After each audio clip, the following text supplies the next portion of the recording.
This week, I'm going to be talking about the 3 P's of a sale. All right. And what I mean by that, you're going out and give a bid and somebody says no to you.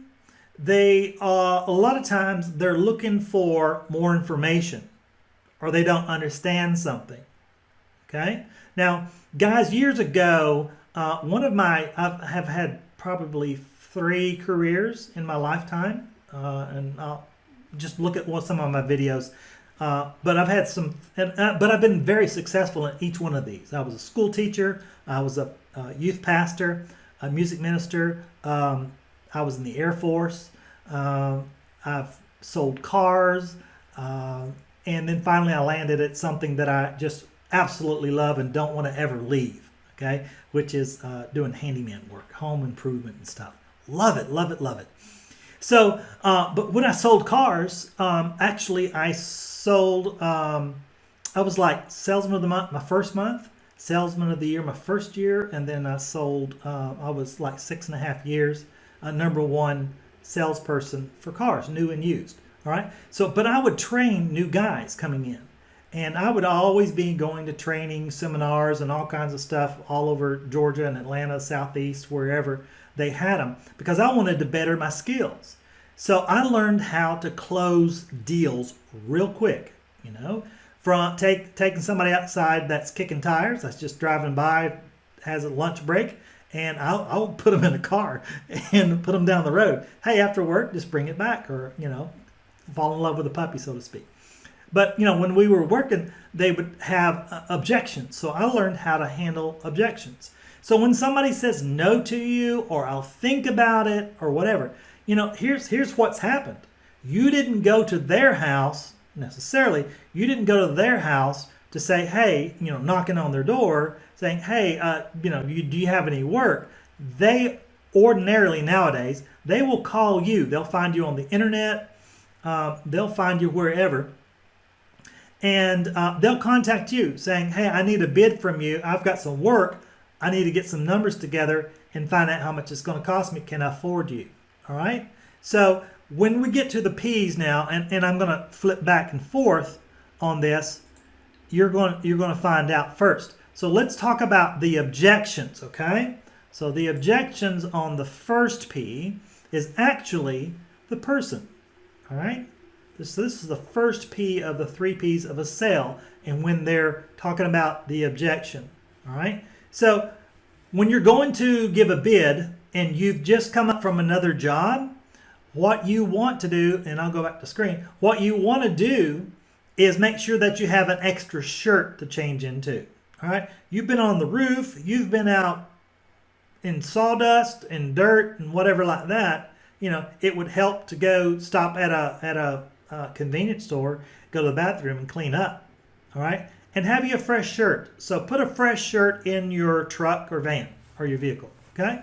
So when you're going to a new bid, you don't want to show up all yucky and especially smelly, because sometimes you go into their home or you're in close proximity. So that way. So when we're dealing with the objection of the person, look in the mirror and at least do the best with what God gave you.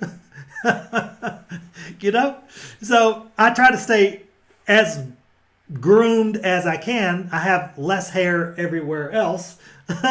And so I've had this hairdo for a long time, since about 24. So, I do best with what I got. All right. So you want to be in your best presentation when you're going to make a bid, because, dude, that's a sale for you. All right. You don't want a client, going to a client's house and being all smelly and all yucky looking and dirty and whatever like that. This is sometimes the first time they've seen you. Okay. So you've got to manage what God gave you, so to speak. All right.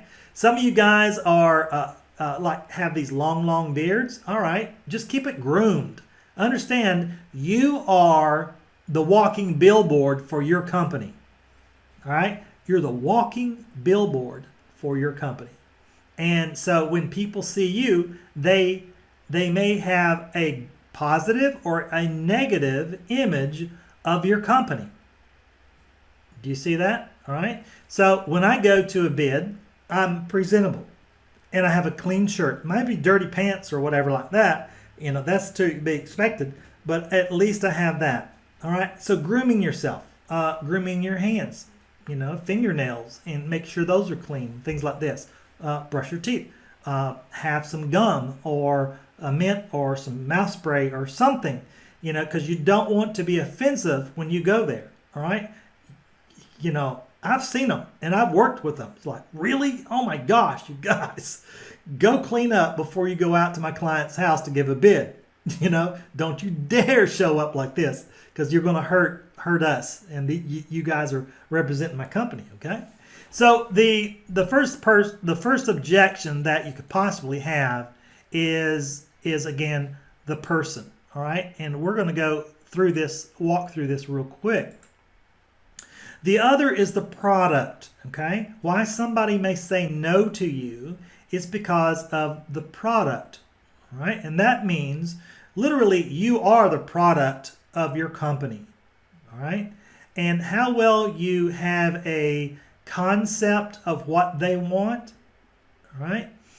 For instance, and we'll get to price in just a second, but a lot of times, people they want to get the best. They want to get the best price. We all do. Okay. They want to get the best price and whatever. And I had a lady call me, and my secretary said, Mr. Patterson, there is a lady here that wants to talk to you on the phone. And so I got on the phone with her, and she said, you sent out Tommy to give a bid on the painting my bathroom. And she kind of got irate with me. She said, Mr. Patterson, that is a very expensive bid that you gave. And I said, well, ma'am, I've got the bid right here in front of me, and I see what he did, or see what what you wanted. And that's how much it's going to cost for quality job craftsmanship done in your bathroom. Okay? You're paying for quality here. She said, well, I can get little Timmy down the street to paint it for me for a third of that. And I said, now, little Timmy, how old is he? He's 16. He's a teenager, but he's painted a bathroom before. And I thought, oh my gosh. I said, ma'am, do me a favor. If you want to go ahead and hire Timmy down the street who's painted a bathroom before, and his reference was his grandmother, then go ahead and, that's your choice. Go ahead and do that. But it's going to be more expensive for us to come in and correct what little Timmy's done. If you want it done right. I don't know how much experience Timmy's had, and if he's a great painter, then I need to hire him. If he's that great, I need to hire him. And so just because Granny ran and raved about little Timmy painting her bathroom, at the age of 16, and all of a sudden she's recommending him to everybody, in the neighborhood and all she knows, that's great and that's wonderful. That's called entrepreneurship. So that's good and great. But see, the guys that I've hired have been painting for 10, 20, 30 years. All right? Think about this.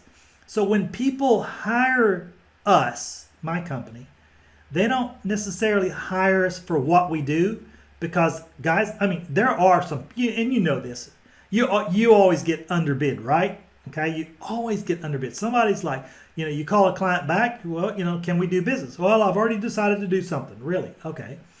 And so I don't drop it off at that. I will dig and find out, who did you hire? Are they licensed? Did you check their license? Did you get a copy of their liability insurance? Did you get 5 references? Did you ask them 3 key questions when you called them? Did you do a criminal background check on this person? I really grill these people, So, and so I told her, I said, go ahead and do that if that's what you want to do. It's a free country, so to speak. But when he messes up, or that paint starts bubbling up after you've taken a shower over a period of 3 months, and it starts popping and peeling and bubbling up, then you realize, oh, he painted oil-based paint over your latex, or vice versa.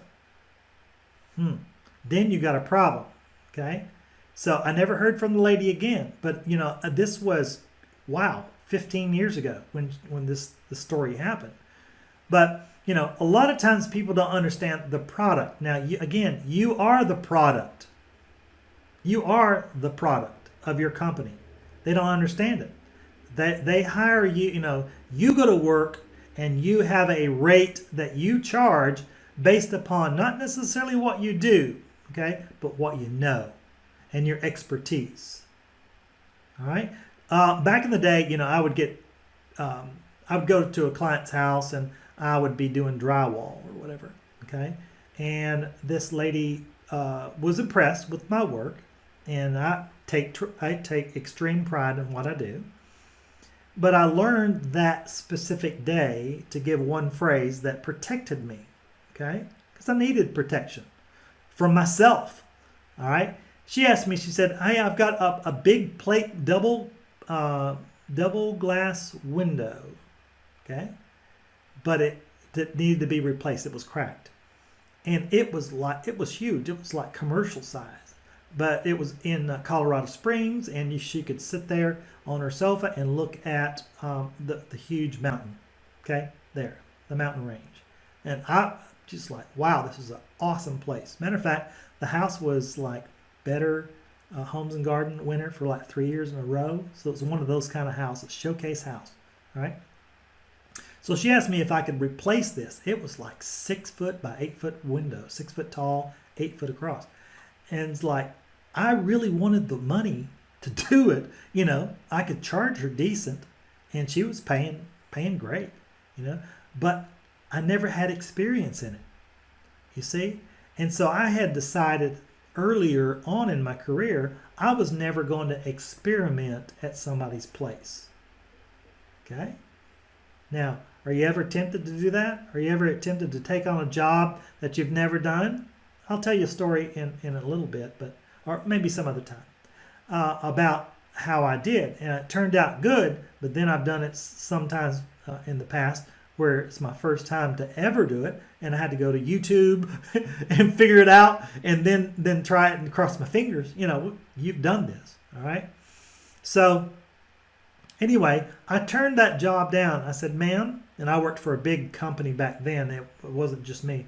But I said, I appreciate you asking me that, and I would love to do that. I would love to do this, for your home and to replace that cracked window, but I don't have the expertise in that, and I wouldn't want to take the responsibility, but also I wouldn't want you to be disappointed in my efforts and if they failed, okay, because it wouldn't be pretty. So I said, just suggested, hey, let me call someone who's got expertise in that particular work, and then we go from there. And that's kind of got me off the hook by just saying, hey, that's outside my field of expertise. Let me find someone for you, though. Okay? All right. We'll talk a little bit more about that some other time, about building up a network of referrals. Okay? It's great. It's wonderful. Networking with other businesses. Okay, so now we've talked about the person, we've talked about the product, and now the third P we're going to get to here real quick, and that is the price. Okay, so you have the 3 P's: the person, the product, or the price. Now this is another reason why someone or client would tell you no. That and usually that's what it boils down to, okay? And that's when I sold cars, it was always about the price. Sometimes we were on the wrong car. It was too much car for them. They want to spend $100 a month, but they were looking at Cadillacs, and it, didn't make sense.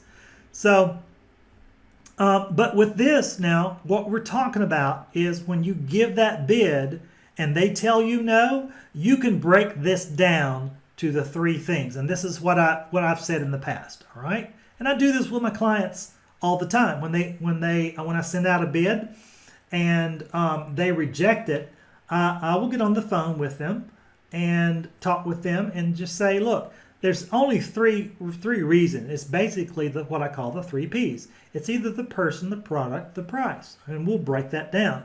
So, and oftentimes, guys, it turns out to be the price. Exactly, almost every time it's the price. All right. Now, this is how you can handle an objection when there is one. I'll think about it. Let me get some numbers together. Let me talk with the wife. I mean, there's all kinds of objections that fly up. Hey, I got to get off the phone, or I got to go. Oh my gosh, I'm late to pick up my kids, or whatever that reason is. Okay. And I was like, back in the day, selling cars, I was a bulldog. I wouldn't let anybody walk off. I would get in the car. Literally, I have followed people home. Literally followed people home. Hey, I'm stopping by and bringing hamburgers. We're going to come over and have hamburgers, and we're going to eat, and I'm going to leave a car in your driveway today. So, but I've done that too as well, giving out bids. And when I have someone say no to me, now guys, no, more fact than brag, but let me brag just a little bit. My closing ratio is about 98%. All right, and I'll tell you a little bit story about that as we go along. But when someone would say no to me, and they still do, I just break it down. Well, look, it's either the person, the product, or the price. Now, let's talk with a person. Do I offend you? Have I offended you in any way? Because we need to address that. No, Rick, you're fine. I really like you. Okay, I get that. Then is it the product? In other words, when I wrote out my bid, did you understand everything? And first off, did I cover everything that you wanted? All right. And then, did you understand? Did I write it out where you could understand, is how I say it. Did I write everything out to where you could comprehend what the process of this project is going to be? Yeah. Okay. So it's price, all right? Are you really just telling me by saying, no, this is outside of your budget? Everybody's got a budget. I've got a budget. There's nothing to be embarrassed about, Well, I didn't think it was going to be that expensive. Well, I tell you what we can do. Now, here is the money factor. Get your pen out and get your paper out because you're going to need it. All right? Here's the money make it secret for you. Here's the money key for you. What you do is never take away without taking, in other words, never give something away without taking something back. All right? And that's part of negotiating. All right? We'll talk about that in just a minute. Because I've got a book called The Art of the Close, and we'll talk about that in just a minute. How to make more money and not leave money on the table, so to speak. Okay? So, for instance, I had a lady, this comes to mind. She wanted me to come over and she had like a list of things. So we did a walk around. I sat down and wrote out everything that she wanted. And we were visiting as I was writing there at her kitchen table. And so I said, well, are you ready for the numbers? So I gave her and I do a no more than, no less than. And so she looked at it and she's like, oh, well, let me think about it. So I said, well, what's there to think about? I mean, you called me to come over here and give you, this work, and I told you over the phone, I'm not coming over there just to give you a bid. I don't make money and I don't make a living giving bids. They're free. I give them to you free. I came over here to win your business and to do these things for you that perturb you, that you don't want to look at anymore, or you're frustrated over. Okay, so she said, well. So I broke it down to 3 Ps. Did I offend you? No. Did I explain everything? Did I miss anything on the list? No, you got everything. Oh, okay, so it's price. Okay, so are you on a budget? Okay, so I asked her, are you on a budget? Are you trying to budget this? Is this like you're going to write me a check or give me cash. You know, because you can turn that too as well. I always tell folks, and I'm not going to show you this, but because I don't want you to like that. Okay, you take your credit card out, and I let my folks do business with me through credit cards. All right. For one thing, folks will spend more because they need $2,000 worth of work done, but they get the work done and they just make payments off of it. You know, whatever that $68 a month or $40 a month, whatever that monthly bill is. And so they get what they want now, and then they just pay for it later on. So the lady that I was talking to, she had this long list, and it turned out to be about $2,000 worth of work. So what I did was I took some things off by this, and I handed her the list, and I handed her a pen, and I said, go through here and first off put a number 1 by what you have to have done right now. And she looked at the list and she wrote down 1, and by one of the items. She said, okay, so doing this first is number 1. Is that correct? Yes. And it was like remodeling your bathroom. Okay. And then I said, okay, go with number 2 and just prioritize. So she went through a list and numbered everything from most important down. Okay. So she wanted the bathroom done. Well, the way that her list was, the way she presented it, she wanted all done all together. And, in other words, have me there for a week or 10 days or however long it's going to take and get things done and then leave. All right. So what I did, though, I turned that no into a yes. I said, look, here's a couple of things. All right. Don't think that you have to sit down and write me a check. I don't want your check and I don't want cash. If you will, let's put this on a credit card. You got one that you could use? Yeah. Okay. So I took that, need for having hard cash out of her hand. Okay. So she couldn't use that bullet against me. All right. The other was, let's just go ahead and remodel your bathroom, since that was like a priority. And I said, I'll tell you what I'll do. I'll give you a good price. That's my best price. What if you want me to do everything? Because that way I know what I'm doing and I'm not having to travel back and forth across town to other jobs and waiting for you and you're waiting for me and all that other stuff. So I said, look, if I break it down, it's going to be a little bit more expensive, but I understand you got a budget. So let's do this. And I'll show you how you can earn some of that back. All right. I'll always throw that in. Okay. So what I would do is I gave a little bit, but I took something back. In other words, I'll break this bathroom or this $2,000 list down to, let's go ahead and take care of some things in your bathroom. It was not a major bathroom tear out and put back, you see. But, and this was about 15 years ago. But what I did is I broke down that list. So I grouped it. In other words, I put a bracket around the list. And I said, okay, this is number 1. We're going to do the bathroom. Then number 2, we'll come back. Probably let you want to do it next month. That's your decision. But number 2, everything in this bracket we'll do the next month. Okay? And then the 3rd month. So we can break this down into a budget that would work. All right? And you know what? She said yes. She said yes to everything on that list. I didn't take anything off. I didn't lose the bid. I got the work. All right. But I broke it down. Do you see? All right. So again, the 3 P's of a sale is the person, the product, and the price. These are the 3 areas that people will, when you get a no or I'll think about it or anything like that, that's what you're going to see put together. All right. So, but let's get back to this. This is actually, it's the art of the close. It's what every handyman should know to seal every deal.